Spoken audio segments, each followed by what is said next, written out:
Alhamdulillah wassalatu wassalamu ala Rasulillah amma ba'd. Fassalamu alaikum wa rahmatullahi wa barakatuh. Bilang huling yugto na ating matatalakay ay matatalakay natin ang mga kaasalan sa pagtulog. Ang isang Muslim ay nagtuturing na ang pagtulog ay kabilang sa mga biyaya na iminagandang loob ni Allah sa mga lingkod niya. Ayon sa sinabi niya sa Banal na Quran, chapter 28, verse 73, dahil sa awa niya ay ginawa niya para sa inyo ang gabi at ang maghapon upang makapagpahinga kayo sa gabi at makahanap kayo ng kagandahang loob niya sa maghapon at ng harinawa kayo ay magpasalamat.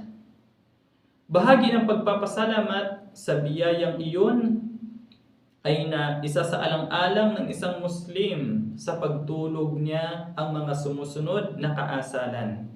Una, na pagkatapos ng salah o pagdarasal sa Isha ay hindi aantalain ang pagtulog niya maliban kung may kinakailangang dahilan, gaya ng pagriripaso o pakikipag-usap sa panauhin o bisita o pakikipagniig sa asawa. Sapagkat ayon sa isinalaysay ni Abu Bazra, kinasusuklaman ng propeta sallallahu alaihi wasallam na matulog bago magsagawa ng sala sa Isha. Ikalawa, na sisikapin niyang matulog samantalang may wudu.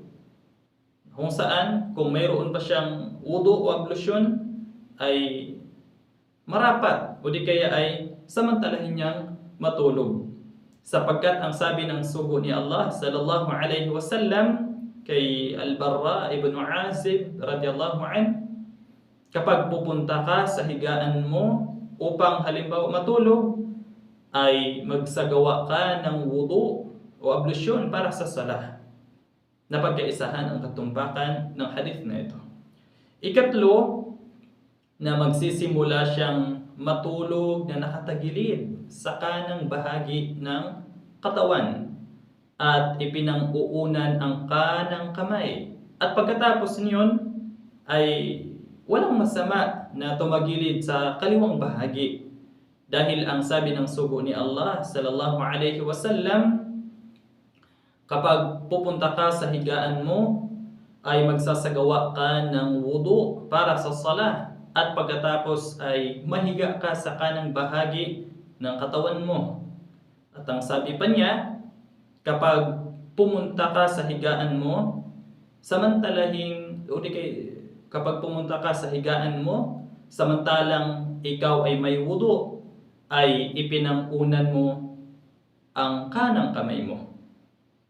At ikaapat, na hindi siya mahihigang nakadapa habang natutulog sa gabi man o sa araw, o sa umaga, sapagkat nasasaad na ang propeta sallallahu alaihi wasallam ay nagsabi, iyan ay paghigang hindi naiibigan ni Allah. Ikalima, na sa abot ng makakaya ay bibigkas ng mga zikr, mga paggunita sa Allah, na ang ilan sa mga iyon ang mga sumusunod. Nabibigkas ng Subhanallah, Alhamdulillah at Allahu Akbar ng tig 33 beses. Pagkatapos ay magsasabi ng isang Allahu Akbar para mabuo ng 100. Dahil ang sabi ng sugo ni Allah sallallahu alaihi wasallam kina Ali at Fatima, kalugdan sila ni Allah, nang humiling silang dalawa ng isang katulong sa bahay.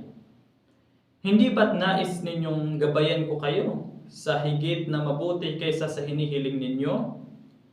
Kapag hihiga kayo sa higaan ninyo, ay magsabi kayo ng Subhanallah ng 33 ulit. Magsabi kayo ng Alhamdulillah ng 33 ulit at magsabi kayo ng Allahu Akbar ng 34 na ulit dahil ito ay higit na mabuti para sa inyong dalawa kaysa sa katulong. Isinalaysay ito ni Imam Muslim. At ganun din, nabibigkasin ang Al-Fatiha, ang unang 4 na aya ng Surah Al-Baqarah, ang Ayatul Kursi, ang huling aya ng Suratul Baqarah, ang Surah Al-Ikhlas, at ang Surah Al-Falaq, at ang Surah An-Nas, dahil nasasaad ang pag-aanyaya na isasagawa iyon. At ganoon din na magsasabi ng Alhamdulillahilladzi ahyana ba'dama amatana wa ilayhin nusyur. So, hanggang dito na lamang. Jazakumullahu khairan. Wassalamu alaikum warahmatullahi wabarakatuh.